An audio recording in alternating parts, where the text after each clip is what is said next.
Part 2 Solutions. 3 ways to conceal transactions. Learn from foreigners, join the parallel economy. Over the past decade, Canada has received many wealthy Asian immigrants coming from Taiwan, Hong Kong, East India, Singapore, and China. Vancouver's notable multiculturalism shows it has been a magnet for immigrants, and the Chinese community in particular has not only found a home, but a location to park its money. The Asian investment cash flow has increased to the point that, according to the National Bank of Canada, it accounted for 1/3 of the $38 billion of residential home sales in Vancouver in 2015. Unfortunately, for locals looking to buy, this has exacerbated the housing affordability crisis. Foreigners, especially those coming from mainland China, have seen Canada as a safe haven. Under the Communist Party regime, Chinese subjects have severely limited property rights, with no freehold land and paths to wealth, at least outside party membership or so-called collective land. Predictably, expatriates are inclined to treasure their privacy and buy property with little trace. In this chapter, we will explore 3 relatively simple mechanisms accessible to foreigners and Canadians alike. 1. Register an LLP. Canada is not widely known for straightforward incorporation and tax declaration. However, more foreigners and businesses are realizing that opening a company in Canada is as easy as in tax havens such as the Cayman Islands and Switzerland.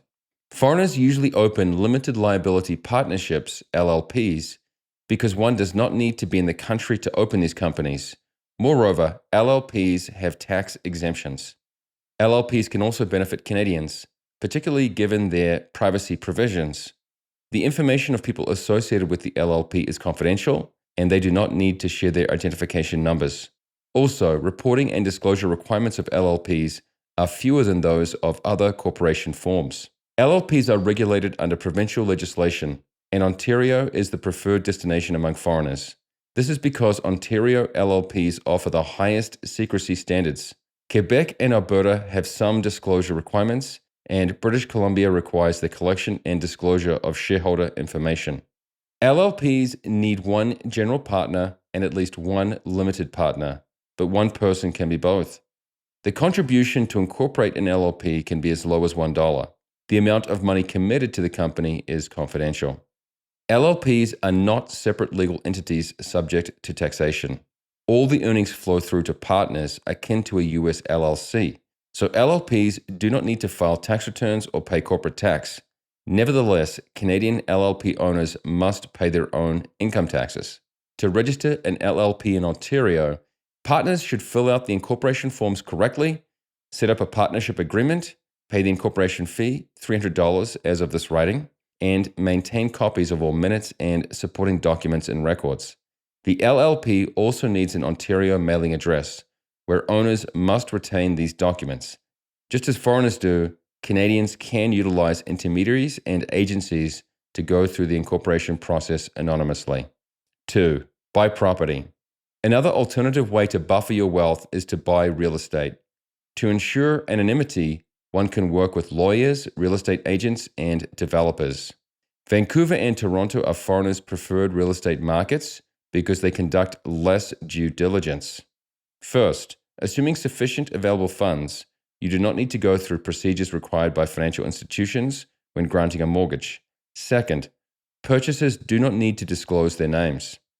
The easiest way is to purchase real estate with cash or private funding and place it in a land trust, a legal entity that takes ownership of the property at the behest of the owner. If someone needs a loan to buy a property, he can put it in the trust later. However, this entails less initial privacy and leaves more of a paper trail. Another way to ensure privacy is to purchase the property through an LLP. By doing so, the buyer does not need to provide personal information. Buying real estate has, over decades, become an established practice for protecting assets from scrutiny. Canadian real estate markets have, therefore, become attractive for foreigners looking to hide their wealth. Unfortunately, some criminal money laundering schemes have taken advantage of privacy policies, and these have threatened to undo responsible pathways to privacy.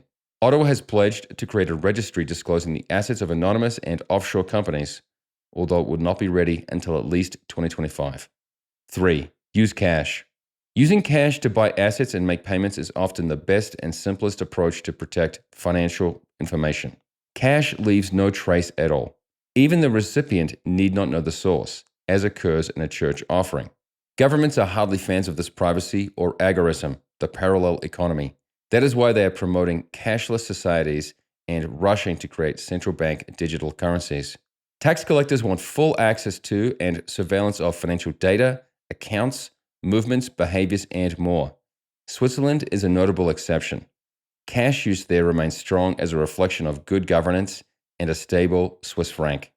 Full disclosure, however, puts electronic money users in a vulnerable situation. As Alex Gladstein of the Human Rights Foundation explains, quote, their personal information is demanded and shared rather than protected, unquote.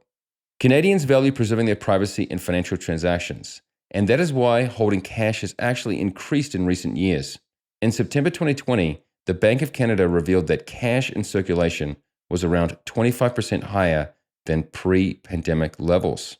A 2021 report by Payments Canada revealed also that around 15% of Canadian residents use cash in more than half of their transactions. While some answered that they prefer cash to avoid fees and ensure anonymity, others are reliant on cash for business and convenience.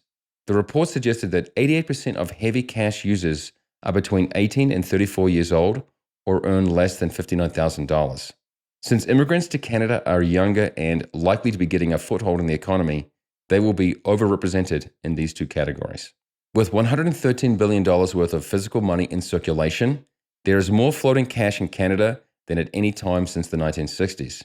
Unfortunately, soaring inflation eats away at the value of banknotes with a stealth tax and increases the opportunity cost of holding physical money.